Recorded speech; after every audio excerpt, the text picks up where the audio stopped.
बिस्मिल्लाहिर्रहमानिर्रहीम। अस्सलाम वालेकुम डियर स्टूडेंट। उम्मीद करती हूँ कि आप सब खैरियत से होंगे, ठीक ठाक होंगे। डियर स्टूडेंट, आज हम पढ़ेंगे क्लास 9 की केमिस्ट्री के बारे में।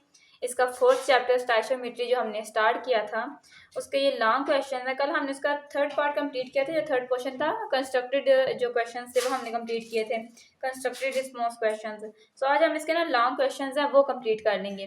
इजी से हैं, इसके दो लॉन्ग क्वेश्चन हैं जो कि बुक में हैं, और बाकी जो इसके हैं वो जो एग्जाम्पल्स हैं, सॉरी वो मसवात हैं, केमिकल इक्वेशन है जो सॉल्व हुई हैं बुक पे, वो बस हमने समझनी है। तो इसके ये जो दो क्वेश्चन हैं इसके हम निशान लगा लेते हैं। तो इसका जो फर्स्ट क्वेश्चन है वो कहते हैं कि एक रिएक्शन की केमिकल इक्वेशन लिखने के लिए किन शराइत का पूरा होना जरूरी है।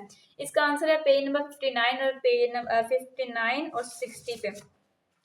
तो हम यहाँ पेज नंबर 59 पे आते हैं। तो पेज नंबर 59 पे ये लॉन्ग क्वेश्चन लगा हुआ कि केमिकल इक्वेशन लिखते वक्त 10 निकात का ख्याल रखना जरूरी है। तो यहाँ से लेके पेज नंबर 60 के नेक्स्ट पेज के यहाँ तक है, जहाँ पे जिंक और सल्फ्यूरिक मिलकर जिंक सल्फेट और हाइड्रोजन गैस बनाते हैं। यहाँ तक इस मसवात तक आपने करना है, ठीक है।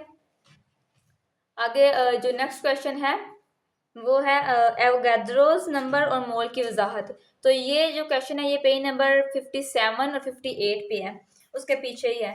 तो अब हम पेज नंबर 57 पे जाके देखेंगे। पेज नंबर 57 में अगर हम बात करें एवोगैड्रोस नंबर और मोल की, तो एवोगैड्रो नंबर्स की यहाँ पे उन्होंने वजाहत, मैंने यहाँ पे उसका निशान लगाया है वजाहत पे। जो वजाहत हमने उसकी करनी है, तो वजाहत से पहले हम ना उसकी थोड़ी डेफिनेशन उसकी पढ़ लें। मैं यहाँ पे मैंने डेफिनेशन नहीं लिखी हुई, लेकिन मैं बोल के बता देती हूँ तो आप लोग उस डेफिनेशन को पढ़ लें। तो एवोगैड्रो नंबर की जो डेफिनेशन है वो ये है कि एवोगैड्रो नंबर्स किसी मादे के एक मोल में मौजूद पार्टिकल्स जैसा कि एटम, मॉलिक्यूल और आयन की वजाहत करते हैं। एवोगैड्रो नंबर किसी एवोगैड्रो नंबर किसी मादे के एक मोल में मौजूद पार्टिकल्स, एटम, मॉलिक्यूल और आयंस की तादाद को जाहिर करते हैं। इन्हें Na से जाहिर किया जाता है, तो एवोगैड्रो नंबर कहते हैं। ये लिख के फिर आपने जब आपने इसकी डेफिनेशन लिखनी है, डेफिनेशन लिखने के बाद आपने ये दो लाइनें हैं, इस नंबर को 6.02 मल्टीप्लाई 10⁻23 को हम अमीडो एवोगैड्रो के नाम की मुनासिबत से एवोगैड्रो नंबर कहते हैं, और इसका N से ज़ायद किया जाता है। वो डेफिनेशन लिख के आपने ये लिखना है, और पीछे जो एक्सप्लेनेशन है, ये जो सारी एक्सप्लेनेशन है, फिर आपने ये सारी एक्सप्लेनेशन लिखनी है, ठीक है। यहाँ तक है। तो आगे जो हमें मोल का बताया था कि मोल की वजाहत करें, तो मोल का यहाँ से है, चूँकि इल्म कीमिया में एवोगैड्रो को बहुत ज़्यादा अहमियत हासिल है। तो किसी एलिमेंट या कंपाउंड की वो मिकदार जिसमें Na के ज़रात हों उसे मोल कहते हैं। तो यहाँ से लेके यहाँ तक आपने मोल की जो डेफिनेशन है, जो वजाहत है, आप लोगों ने ये करनी है। जो एवोगैड्रो का है वो जो मैंने आपको बताया, आपने डेफिनेशन लिख के फिर ये दो लाइनें आपने लिखनी है। इसके बाद आपने उसकी एक्सप्लेनेशन लिखनी है। ये जो पीछे इसकी एक्सप्लेनेशन है ना, ये सारी आपने इसके जो एग्जांपल्स हैं, एक्सप्लेनेशन है, सारी आपने लिखनी है, ठीक है। सो ये हमने दो क्वेश्चंस के निशान लगवा लिए हैं। तो आगे हम इसकी जो इक्वेशंस हैं वो हम कर लेते हैं। तो वो भी हम उसी बुक से करेंगे जिस बुक से हमने किए थे बाकी क्वेश्चंस, इस बुक से हम करेंगे। यहाँ पे सॉल्व हुए हैं, आपने बस समझने हैं। तो थर्ड क्वेश्चन हमारे पास वो कहते हैं कि अगर 10 ग्राम मीथेन को बहुत ज़्यादा ऑक्सीजन में जलाया जाए तो 10 इक्वेशन के मुताबिक कार्बन डाइऑक्साइड की कितनी मिकदार बनेगी। अब यहाँ पे उन्होंने हमें इक्वेशन दी हुई है, यहाँ पे बैलेंस्ड इक्वेशन है। तो हमने यहाँ पे इनके मोलर मास लिखनी है। मीथेन है तो इसका मोलर मास है, इसमें कार्बन का जो मोलर मास है, सॉरी एटॉमिक मास है जो कार्बन का, वो है 12 ज़रा बेग। हाइड्रोजन का वो होता ही एक है, तो एक को हम CH4 है ना, तो 4 को हम 1 से मल्टीप्लाई करेंगे, तो दरमियान में इनके प्लस है, इनको मल्टीप्लाई करके एक दूसरे पे प्लस कर देना है। यहाँ पे हम कार्बन डाइऑक्साइड की बात करें तो कार्बन का जो एटॉमिक मास है वो 12 है, ऑक्सीजन का 16 है। यहाँ पे O2 है ना, तो जो 2 है वो 16 से मल्टीप्लाई हो जाएगा। तो यहाँ पे इसका 16 ग्राम और इसका 44 ग्राम आएगा। तो अब वो कहते हैं कि 16 ग्राम मीथेन से कार्बन डाइऑक्साइड बनती है। 16 ग्राम जो मीथेन है ये जो है, उससे कार्बन डाइऑक्साइड बनती है 44 ग्राम, ठीक है। अब वो कहते हैं कि 1 ग्राम मीथेन से कार्बन डाइऑक्साइड कैसे बनेगी।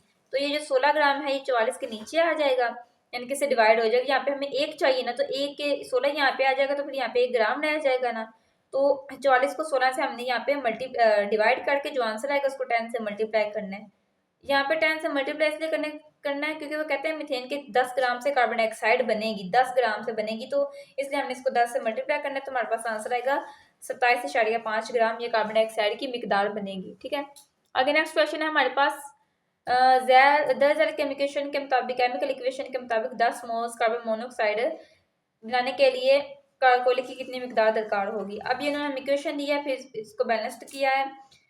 बैलेंस करके वो कहते हैं कि कार्बन मोनोऑक्साइड के 3 मोल्स के लिए जो हमें रिक्वायर्ड होती है ना, जो यानी कि यहाँ पे बोला कार्बन मोनोऑक्साइड के 3 मोल्स के लिए कोयले के मोल्स, वो हम यहाँ पे लिखते हैं, जो मालूम करने तो वो यहाँ पे होती है। तो कार्बन मोनोऑक्साइड के 3 मोल्स के लिए कोयले के मोल, ये कोयले के मोल है 3C, यानी कि कार्बन, ये कार्बन ही होते हैं ना कोयले के। तो ये जो कोयले के वो कहते हैं कार्बन मोनोऑक्साइड के 3 मोल्स के लिए कोयले के मोल्स होंगे 3। तो अब वो यहाँ पे कहते हैं कार्बन मोनोऑक्साइड के 1 मोल के लिए, यहाँ पे 3 जो जो यहाँ ये वाला 3 है, ये इस 3 के नीचे आ जाएगा, तो इसको डिवाइड करके हमारे पास वन आंसर आएगा, यानी कि 3 से कट जाएगा, तो हमारे पास वन आंसर आएगा। तो कहते हैं कार्बन मोनोऑक्साइड के 1 मोल के लिए कोयले के जो मोल्स होते हैं, तो अब कार्बन मोनोऑक्साइड के 1 मोल के लिए कोयले के मोल अब 3 से डिवाइड हो जाएगा, तो हमारे पास वन आंसर आएगा। तो ये यहाँ पे इन्होंने बोला कि कार्बन मोनोऑक्साइड के 1 मोल के लिए कोयले के मोल्स यहाँ पे 10 है ना, तो 10 से हम मल्टीप्लाई हाँ 10 से मल्टीप्लाई करेंगे, यानी कि तीन बार कट जाएंगे, एक आंसर आएगा, तो 10 एक बार 10। तो यहाँ पे कोयले के जो मोल्स हैं हमारे पास 10 हैं। तो अब वो कहते हैं कोयले का जो मोलर मास है वो 12 ग्राम है। 12 इसलिए क्योंकि कार्बन है ना कोयला, तो इसलिए कार्बन का जो एटॉमिक मास होता है वो 12 होता है, मोलर मास 12 ग्राम।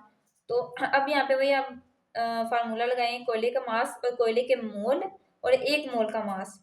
कोयले के मोल लिखेंगे हम पहले, फिर कोयले का 1 मोल का मास लिखेंगे।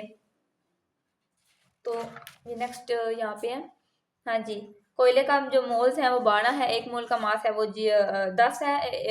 कोयले के जो मोल्स हैं वो 10 हैं और 1 मोल का मास है वो 12 है, तो 12 10 से मल्टीप्लाई होगा तो हमारे पास आएगा 120 ग्राम। अगर 5th पे है, वो कहते हैं 10 मोल सल्फर के बनाने के लिए सल्फर डाइऑक्साइड के कितने ग्राम्स दरकार होंगे। इक्वेशंस दी हुई है, फिर बैलेंस्ड इक्वेशन है। अब हम यहाँ से स्टार्ट करते हैं। अब उन्होंने इक्वेशन दी हुई है, तो यहाँ पे उन्होंने बैलेंस्ड हमने इक्वेशंस की हैं। तो कहते हैं सल्फर के 3 मोल्स के लिए सल्फर डाइऑक्साइड के मोल्स। अब यहाँ पे सल्फर के 3 मोल्स हमें उन्होंने दिए हुए हैं ना, तो सल्फर डाइऑक्साइड का एक है, जिसके साथ कुछ नहीं होता उसके साथ एक होता है। तो जो रिक्वायर्ड है वो हम यहाँ पे लिखेंगे, जो हमें मालूम करना है, जो फाइंड करना है वो हम यहाँ पे लिखेंगे। तो सल्फर के 3 मोल्स के लिए सल्फर डाइऑक्साइड के मोल्स 1 मोल है, तो जो 3 है वो अब इस एक के नीचे यहाँ पे 3 है, तो वो इस साइड पे आके ये नीचे डिवाइड हो जाएगा। अब वो कहते हैं कि सल्फर के 1 मोल के लिए सल्फर डाइऑक्साइड के मोल्स है, तो सल्फर के अब 10 मोल्स के लिए सल्फर डाइऑक्साइड के मोल्स है। अब 10 मोल्स की बात होगी, जैसे हमने पीछे पढ़ा था कि अब 10 मोल्स की बात यहाँ पे एक है ना 1 मोल के लिए। अब वो कहते हैं सल्फर के 10 मोल्स के लिए सल्फर डाइऑक्साइड के मोल्स हैं, तो एक जब 1 को 3 से हम डिवाइड करेंगे, तो जो हमारे पास आंसर आएगा उसको हम 10 से मल्टीप्लाई करेंगे, तो हमारे पास आ जाएंगे सल्फर डाइऑक्साइड के मोल्स 3.33 मोल्स। अब वही हम यूज करेंगे फार्मूला के सल्फर डाइऑक्साइड का मोलर मास हम, तो सल्फर का जो मोलर मास है वो 32 है और ऑक्सीजन का वो 12 है, तो 12 × 2, तो इन दोनों को दोनों मल्टीप्लाई हो जाएंगे, तो इन दोनों को हम प्लस करेंगे, तो हमारे पास आंसर आएगा 64। सल्फर डाइऑक्साइड का जो मोलर मास है वो 64 है।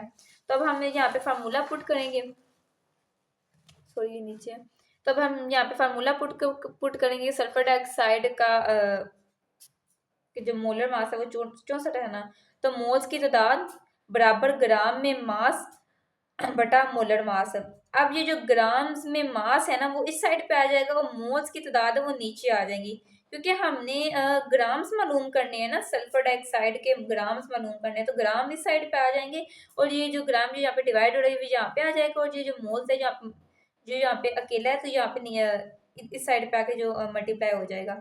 अब यहाँ पे मोलर मास ज़रब मोल्स की तादाद हमारे पास है 3.33 ज़रब 64, मोलर मास हमारे पास 64 है ना, तो इन दोनों को हम मल्टीप्लाई करेंगे तो हमारे पास आंसर आएगा 2.13.12 ग्राम। ये हमारे पास सल्फर डाइऑक्साइड के ग्राम्स आ जाएंगे। ठीक है, आगे नीचे है 1 किलोग्राम यूरिया खाद बनाने के लिए अमोनिया 1 किलोग्राम यूरिया खाद बनाने के लिए अमोनिया के कितने ग्राम्स दरकार होंगे। अब यूरिया खाद बनानी है 1 किलोग्राम, तो उसके लिए अमोनिया के कितने ग्राम्स होंगे। ये क्वेश्चन है, यहाँ पे अमोनिया है, कार्बन डाइऑक्साइड और ये मिलकर यूरिया बनाती है फिर पानी। तो मतवाजन कीमियाई मसवात, इसको बैलेंस किया गया हुआ है। तो यहाँ पे जो N है नाइट्रोजन, उसका जो मोलर एटॉमिक मास वो 14 है, 14 × 2। इस 2 को हमने इन दोनों से मल्टीप्लाई करना है, 14 × 2 प्लस जो हाइड्रोजन है उसका 1 है, एक हम लिखे, उसका एटॉमिक मास होता है 1 है। तो ये जो 3 है ये 6 इसलिए है क्योंकि इस 2 को हमने इन दोनों से मल्टीप्लाई करना है ना, जो इन दोनों का एटॉमिक मास होगा। तो 3 2 बार 6, ठीक है, तो हमारे पास आ जाएगा 6। 3 2 बार 6, 1 × 6। तो अब हम इसको भी हम लिख लेंगे। यहाँ पे कार्बन का जो मैंने आपको बताया था, कार्बन का जो एटॉमिक मास होता है वो 12 होता है, ऑक्सीजन का 16 होता है, नाइट्रोजन का जो बताया गया कि 14 होता है। ये 14 × 2, ये 2 इसके साथ लिखा हुआ है। तो ये जो वाइड भी है ब्रैकेट के। तो अब हाइड्रोजन का होता ही 1 है, तो ये जो होगा इसके अंदर भी हाइड्रोजन के साथ भी 2 लिखा हुआ है वाइड ब्रैकेट के, तो ये 4 हो जाएगा, 2 2 बार 4, ठीक है। तो अब 34 ग्राम अमोनिया 60 ग्राम यूरिया के साथ जो मतलब इसने डायरेक्ट करके ये बनाया, तो 34 ग्राम नहीं, सॉरी किलोग्राम है यहाँ पे, हम सॉरी यहाँ पे ग्राम नहीं किलोग्राम है। तो 34 किलोग्राम अमोनिया, 60 किलोग्राम यूरिया।